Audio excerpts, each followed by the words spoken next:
Bismillahirrahmanirrahim. Assalamualaikum warahmatullahi wabarakatuh.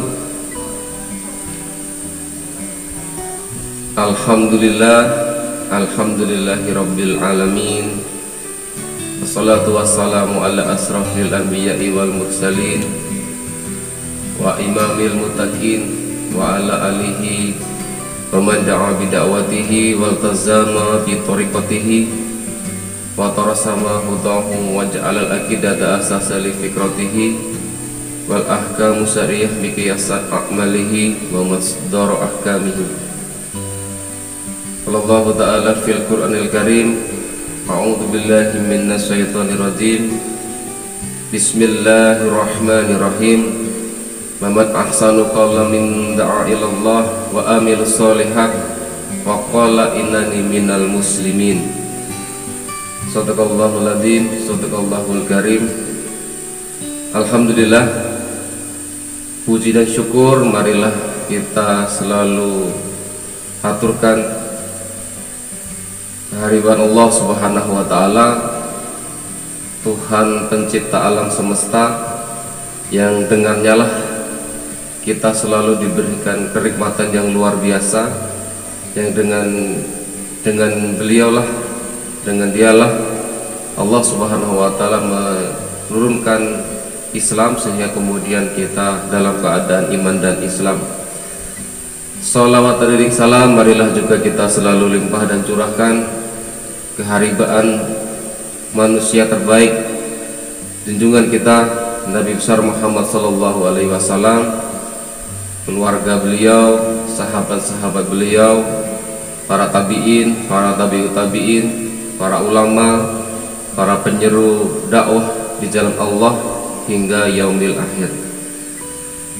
Alhamdulillah, hari ini kita telah memasuki hari yang ke-25 dari pelaksanaan perintah Allah Subhanahu wa taala, yaitu berpuasa di bulan Ramadan, hari yang ke-25. Tinggal beberapa hari lagi bulan suci Ramadan ini akan berakhir, dan kita harus menjadikan apa-apa pelajaran yang kita dapat, yang kita bisa petik dari bulan suci Ramadan ini, kita pakai nanti setelah bulan Ramadan. Karena sebagaimana telah kita bahas sebelumnya, bahwa yang diharapkan oleh Allah Subhanahu wa taala dari pelaksanaan ibadah ini adalah kita akan mendapatkan la'allakum tattaqun, yaitu orang-orang yang bertakwa. Ketakwaan itulah yang dari Allah Subhanahu wa taala. Dan ketakwaan itu adalah bagaimana kemudian seorang muslim itu dengan ikhlas, dengan tanpa pilih-pilih melaksanakan perintah Allah Subhanahu wa taala dan menjauhi segala larangan dari Allah Subhanahu wa taala. Di kali ini kita akan membahas salah satu keistimewaan bulan suci Ramadan yang lainnya, yang ini bisa kita laksanakan semuanya, tidak hanya satu atau dua orang kaum muslimin saja. Dimana keistimewaan bulan suci Ramadan ini adalah bahwa di bulan ini kaum muslimin itu semangat sekali dalam melaksanakan ibadah. Kemudian dengan semangat itulah kemudian artinya kita juga bisa mengambil peran dari semangat itu, sehingga nanti setelah bulan suci Ramadan ini masjid-masjid tetap penuh, tidak kosong lagi. Kemudian jamaahnya juga banyak, ya, penuh dengan segala macam aktivitas. Selain aktivitas sholat juga ada aktivitas yang lainnya, dan itu harus dipertahankan. Dan untuk mempertahankan itu tentu kita memerlukan sebuah sebuah aktivitas, di mana bulan suci Ramadan ini juga bisa jadikan momentum kita untuk melaksanakan amar ma'ruf nahi munkar, yaitu berdakwah di jalan Allah Subhanahu wa taala. Karena di tengah-tengah membuncahnya semangat kaum muslimin untuk beribadah, sangat relevan sekali, ya, sangat relevan sekali ketika bulan ini bisa kita jadikan sebagai bulan dakwah tadi itu. Dakwah itu apa? Tentu adalah itu di amar ma'ruf nahi munkar, menyeru kepada kebaikan. Dan itu juga dikatakan bahwa bulan suci Ramadan ini juga disebut dengan Syahrul Dakwah, Syahrul Dakwah atau bulannya dakwah. Kenapa? Karena selain Al-Quran memang diturunkan di bulan suci Ramadan dan itu merupakan kitab petunjuk atau seruan dari Allah Subhanahu wa Ta'ala untuk hamba-hambanya, maka tentu di bulan suci Ramadan inilah sebenarnya bagaimana Rasulullah SAW mencontohkan kita tentang aktivitas dakwah. Turunnya Al-Quran dimulai dari bulan Ramadan. Rasulullah langsung menyampaikan kepada para sahabat. Demikian juga saat ini ketika Al-Quran sudah ada di kita dengan lengkap, tentu bulan ini juga bisa kita manfaatkan untuk menyeru, untuk mengajak orang, saling nasihat menasehati dengan berbekal dari Al-Quran, petunjuk hidup kita. Nah, sehingga itulah yang kemudian bagaimana kemudian di bulan suci Ramadan ini tentu dakwahnya akan lebih berpengaruh. Kenapa? Karena orang lagi semangat-semangatnya dalam beribadah kepada Allah Subhanahu wa Ta'ala. Salah satu wasilah dakwah atau cara dakwah yang kita bisa pakai, usul dakwah yang kita bisa pakai, salah satunya di media sosial seperti yang kita lakukan saat ini. Kenapa? Karena sekarang banyak sekali kaum muslimin itu yang hidupnya sudah bertemankan dengan handphone, di mana setiap hari mereka membuka konten-konten. Nah, konten-konten dakwah seperti itulah yang kemudian kita bisa isi dengan konten-konten yang baik. Jangan sampai kemudian YouTube, kemudian Instagram, kemudian TikTok dan sebagainya itu diisi oleh konten-konten yang tidak mendukung pada perbaikan kaum muslimin. Kita harus mengisinya dengan itu. Salah satunya itu. Karena sejatinya di bulan ini juga banyak orang beraktivitas di rumah. Bagaimana mereka sambil rebahan karena lemas, misalnya lemah karena berpuasa, kemudian sambil buka handphone, kemudian bisa membuka konten-konten dakwah, tentu itu menjadi hal yang bagus juga. Karena sejatinya bulan ini kaum muslimin juga akan menghindari hal-hal yang terkait dengan melihat konten-konten yang tidak bagus. Karenanya kita sebagai kaum muslimin, mari menjadikan bulan Ramadan ini sebagai wahana kita untuk mencapai kemuliaan, wahana kita untuk berdakwah di jalan Allah, wahana kita untuk kemudian mengingatkan, menasihati saudara-saudara kita dengan berbagai macam cara yang kita bisa lakukan sesuai dengan kemampuan kita. Karena kewajiban berdakwah, kewajiban mengajak orang ke arah baik itu bukan hanya kewajiban para ustadz, bukan kewajiban para ulama saja, tapi kewajiban kita sebagai kaum muslimin. Kenapa? Karena nanti pada akhirnya kita akan dimintai pertanggungjawaban oleh Allah Subhanahu wa Ta'ala ketika kita melihat saudara kita sedang berbuat salah, kita diamkan. Diamnya kita terhadap aktivitas kesalahan saudara kita, maka itu nanti akan menjadi pertanyaan dari Allah Subhanahu wa Ta'ala di yaumul hisab. Kenapa kamu biarkan saudaramu itu tersesat misalnya? Kenapa kamu biarkan saudaramu itu berpuasa tapi puasanya salah misalnya? Makanya ada sebuah sebuah hadis kalau tidak salah yang menyatakan bahwa sampaikanlah olehmu walaupun satu ayat, kata Rasulullah. Ya, artinya kalau kita memiliki ilmu pengetahuan terkait dengan sesuatu yang itu merupakan kebaikan dari Allah dan Rasulnya, ya kita harus menyampaikannya. Dan itu merupakan bagian dari dakwah. Jadi jangan berpikir dakwah itu adalah hanya kewajiban para ustadz, para kiai, para ulama. Tidak begitu, tapi ini kewajiban kita semuanya. Nah, jikalau kemudian kita saat ini bersungguh-sungguh menghidupkan Ramadan dengan tarawih, dengan tadarus, kemudian itu merupakan sebenarnya adalah ibadah-ibadah sunnah saja. Ya, tadarus, tarawih itu bagiannya sunnah saja. Terus kenapa kemudian saat ini kita enggan atau kemudian ragu atau malah tidak melaksanakan atau mengisi bulan Ramadan ini dengan amalan yang wajib? Berdakwah di jalan Allah itu wajib, menasihati orang itu wajib, dengan ilmu tentunya. Tentunya kita pasti tahu dong, dan kita pasti punya ilmunya walaupun sedikit tadi sampaikan olehmu walaupun satu ayat, kata Rasulullah. Pasti ada ilmu kita itu. Minimal kita tuh menasihati keluarga kita, menasihati tetangga kita, menasihati teman-teman kita.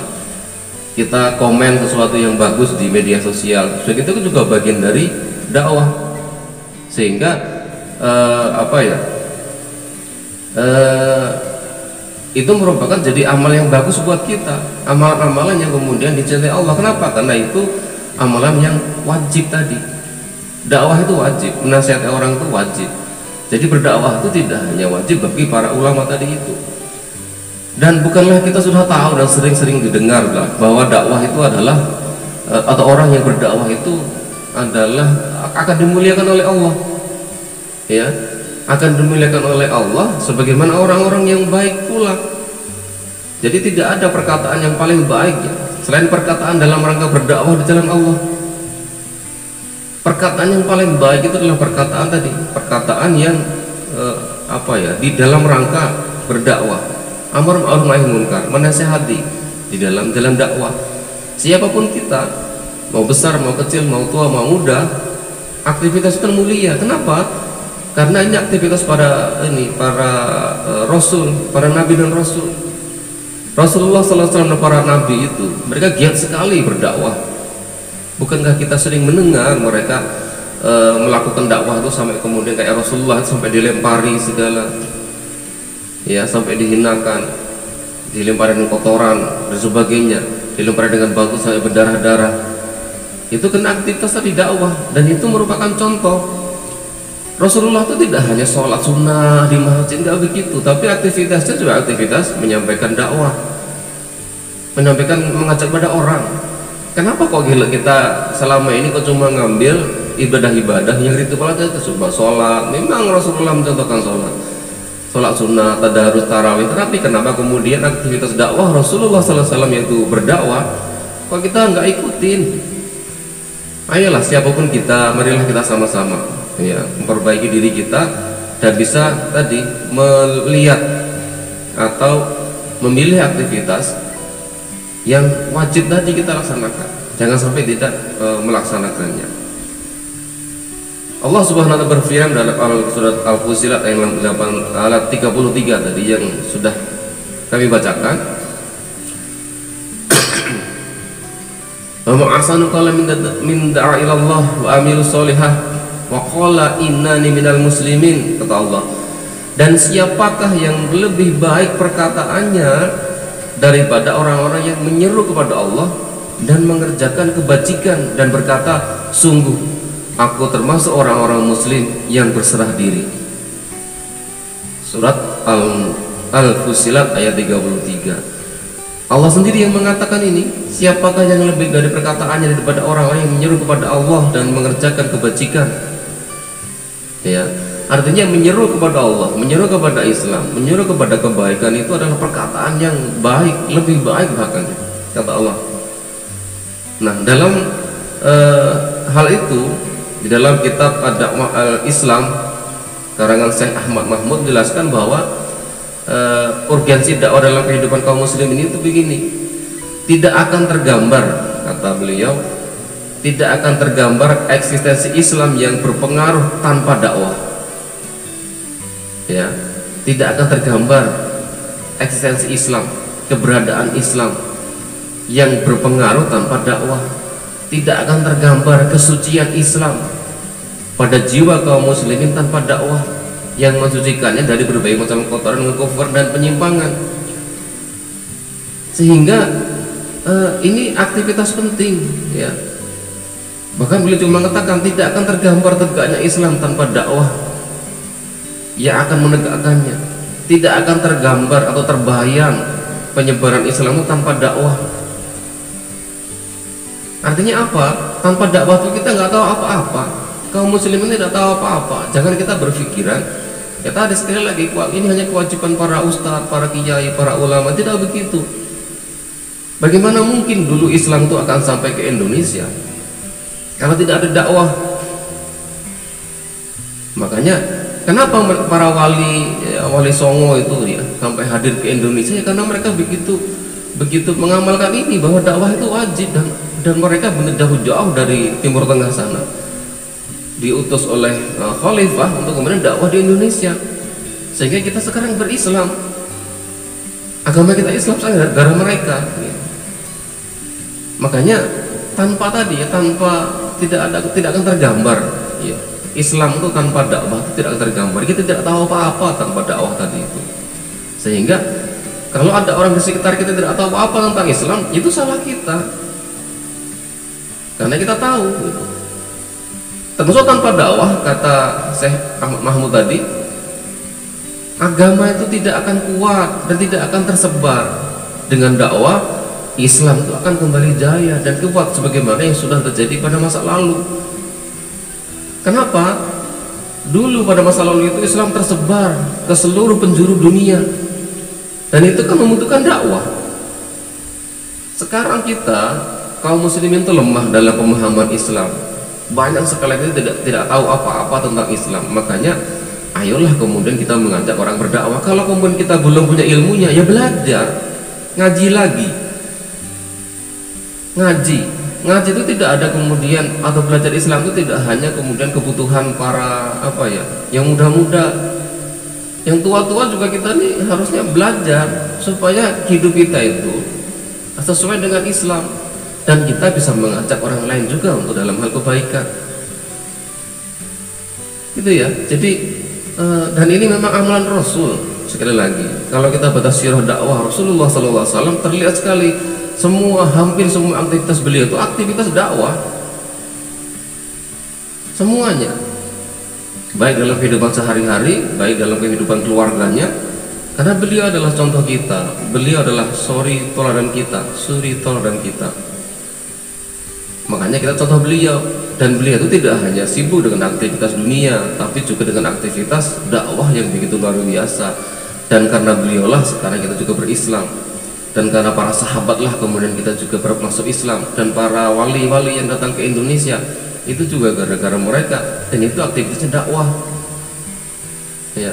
Makanya semoga bulan suci Ramadan ini kita tidak hanya menjadikan sebagai wahana untuk menempat diri saja dalam hal ibadah sunnah, ibadah wajib juga harus kita lakukan, melainkan juga kita bisa menjadikan bulan suci Ramadan ini sebagai momentum kita untuk meraih kemuliaan di sisi Allah setinggi-tingginya, yaitu dengan menunaikan kewajiban dakwah tadi itu. Karena tidak ada ibadah yang lebih utama ya daripada kewajiban lain tadi, dakwah tadi itu. Sebagaimana Rasulullah SAW berfirman dalam hadits qudsi, tidakkah hambaku beribadah kepadaku dengan sesuatu yang lebih aku cintai daripada ibadah dengan telah aku wajibkan. Salah satu kewajiban yang sangat ditinggikan oleh kaum muslimin saat ini yang dibutuhkan adalah dakwah Islam tadi itu. Karena begitu banyak kita sadari sekarang yang baca buta huruf Al-Qur'an masih banyak. Ya. Tanpa dakwah tentu ya mereka tidak akan kenal, dan gak cukup kalau kita hanya mengharapkan para ustadz, para kiai, para ulama. Kitalah ya sebagai pengembang dakwah, karena itu amalan mulia, amalan contoh oleh Rasulullah SAW. Kalau belum punya ilmunya, ya belajar lagi, ngaji lagi, ya. Dan tanpa bahtera dakwah, tentu ya kehidupan kaum muslimin ya akan tenggelam lama-lama, ya. Dan bagaimana ada sebuah hadis tentang perumpamaan berdakwah yang kemudian harus kita sering kaji, bahwa banyak hadis itu mengajak kita bukan mengajak kita, bagaikan gini loh ya, bagaikan kehidupan kita tuh tinggal di sebuah kapal, kemudian ada seorang dari mereka tuh karena kapal ini tingkat 2 atau tingkat 3 begitu, yang orang di bawah, orang yang paling bawah di kapal ini pengen ngambil air. Kalau ke atas dulu kan capek ya, harus ke atas dulu, ke lantai atas, kemudian baru ngambil air dari dari sungai atau dari laut. Nah dia, kenapa kita nggak ngelobangi aja di bawah sini ini gitu? Itu kan kesalahan ya. Ya, kita ini bagaikan bahtera, bagaikan sebuah kapal. Jika dilobangi di bawah tadi ya tenggelam kapal itu. Makanya harus ada yang mengingatkan, harus ada yang berdakwah, harus ada yang menyampaikan bahwa itu jangan dilobangi, nanti kita tenggelam gitu. Dan ini terjadi saat ini. Saat ini banyak sekali kaum muslimin yang tidak tahu kalau melobangi itu salah. Makanya ayolah kita berdakwah, ayolah kita kemudian menyampaikan dimanapun berada. Kita punya platform apa, kita di media sosial apa gitu. Jangan cuma isi-isi dengan konten-konten yang tidak bermanfaat. Dan dakwah ini memang dibutuhkan oleh kaum muslimin, dan tidak hanya menyuruh pada kebaikan-kebaikan yang sekedar untuk memperbaiki akhlak saja, untuk membersihkan hati, sabar, tidak cukup seperti itu. Tapi kita juga harus meningkatkan kualitas dakwah itu seruan untuk ke arah perubahan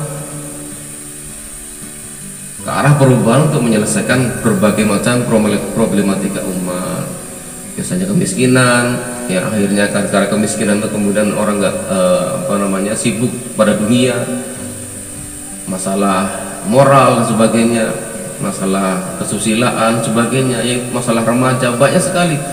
Dan itu kesemuanya menjadi tanggung jawab kita juga sebagai kaum muslimin, sehingga yang itu juga kita dakwahkan juga, tidak hanya mengajak mereka untuk sholat, mengajak untuk mereka membersihkan hati, membersihkan dari sikap sombong, ujub, sum'ah dan sebagainya, tapi juga tadi kita tingkatkan dakwah itu menuju pada seruan ke arah perubahan, kepada penyelesaian masalah umat.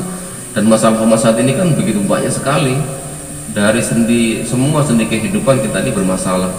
Kaum muslimin saat ini lemah, tidak kuat, dilecehkan oleh banyak umat yang lain, ya.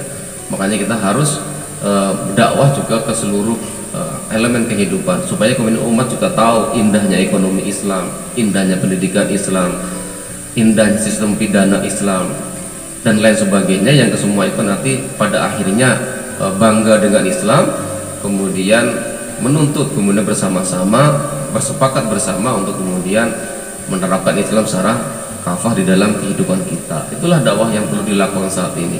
Karenanya mari kita manfaatkan bulan suci Ramadan ini untuk juga menjadi bagian dari dakwah juga, supaya kemudian tergambar Islam secara keseluruhan bagi seluruh kaum muslimin, bagi orang tua kita, bagi saudara-saudara kita, bagi tetangga kita, bagi kaum muslimin di seluruh Indonesia dan seluruh dunia. Itu yang kita bahas pada kesempatan pagi hari ini. Moga-moga Allah Subhanahu wa ta'ala memberikan kekuatan kepada kita untuk kemudian menjadi seorang pengemban dakwah yang kemudian itu adalah amalan para nabi yang sangat mulia, sehingga kita bisa meraih keistimewaan, menjadi manusia-manusia istimewa yang perkataannya dan perkataan paling baik kata Allah tadi, yang dinilai oleh Allah Subhanahu wa ta'ala sebagai amal yang luar biasa. Sekali lagi itu kita bahas pada kesempatan pagi hari ini. Mohon maaf kalau ada yang tidak berkenan. Billahi taufiq wal hidayah. Assalamualaikum warahmatullahi